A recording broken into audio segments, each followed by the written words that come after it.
របៀបធ្វើភ្លៀងបើឥឡូវនេះយើងរៀនធ្វើភ្លៀងទាំងអស់គ្នាហើយលោកអ្នកសូមធ្វើការអនុវត្តតាមខ្ញុំណែនាំបាទឥឡូវជាដំបូងយើងបាទបើក Sony Vegas រួចហើយយើងបាទទីទំនាបធំតិចមកបាទងាយធំវាស្រួលមើលឥឡូវនេះយើងចុចលើបាទ menu ត្រង់នេះចុចលើ menu Media Generator បាទបន្ទាប់មកយើងយកពាក្យបាទនេះបាទ No Texture ចុចមកក្រោមតិចមកបើយកពាក្យបាទយក menu ត្រង់នេះបាទគឺយក Starry Sky បាទចាប់ដាក់ត្រង់នេះមកបាទនេះហើយយើងសេរីបាទសេរីត្រង់នេះមួយមក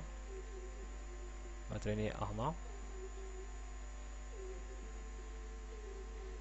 ហើយសេរីធ្វើដូចជាភ្លៀងបាទ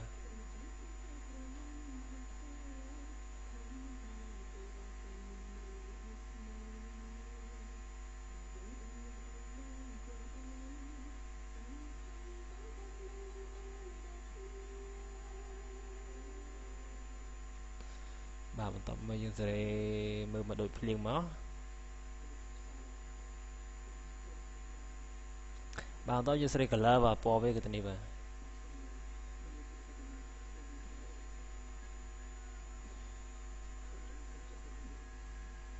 បាទបន្ទាប់ពីយើងសេរីដូចភ្លៀងហើយសេរីពណ៌សេរីហើយគឺយើងចុចលើ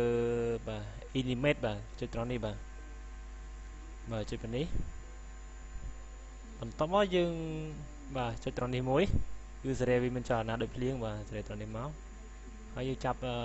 រូបនេះបាទយក cursor នេះដាក់មកបញ្ចប់តែម្ដងហើយយើងធ្វើវាភ្លៀងបាទយើងទាញមកហើយវាមានចលនាបាទហើយបិទចោលវិញឥឡូវយើង play បាទ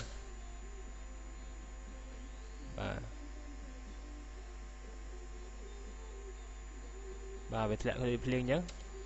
បន្ទាប់មកឥឡូវខ្ញុំបានដាក់រូបចូលបាទដោយសារតែអត់មានវីដេអូឃ្លីបដូច្នេះខ្ញុំដាក់ជារូបភាពចូលចុះមកស្ដាំយកពាក្យ insert video track បាទដាក់រូបភាពដាក់ចូលចុចលើ file import media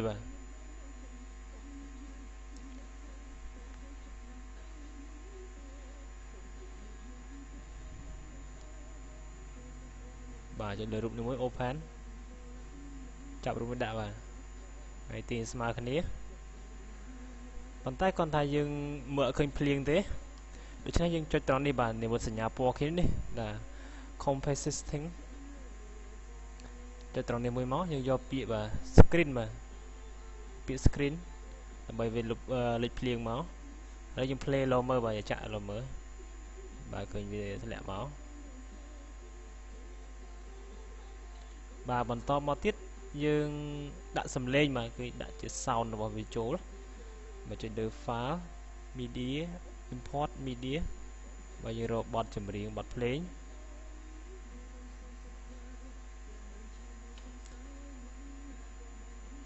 បាទselectលើបទចម្រៀងរួច open បាទចាប់ដាក់បទភ្លេងពីក្រោមបាទហើយយើងទាញនេះស្មើគ្នាមក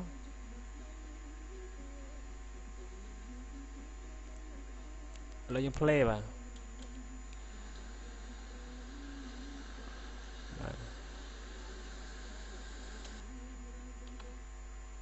យើង play មើលម្ដងទៀត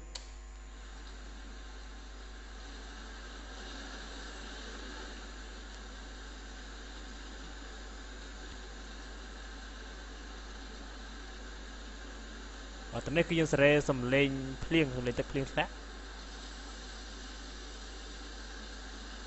គឺភ្លៀងធ្លាក់ធំល្អណាស់បាទយើងសេរីសំឡេងកាន់តែលឺ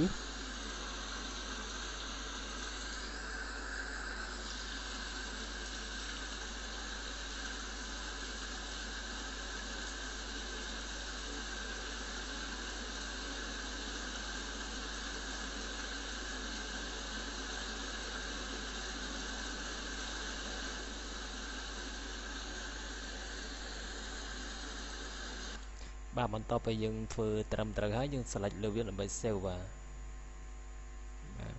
file render as បាទយើងដាក់ឈ្មោះ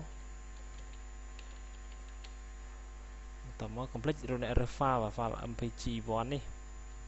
តបយើងចុច save បាទយើងរងចាំវាដើរចប់ 100%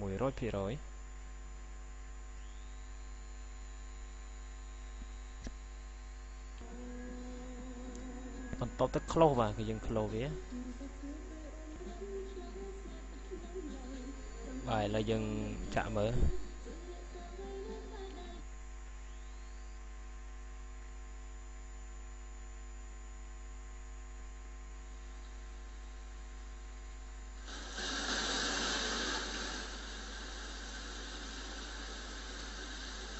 បាទនេះគឺជាភ្លៀងធ្លាក់បាទវាកំពុងតែធ្លាក់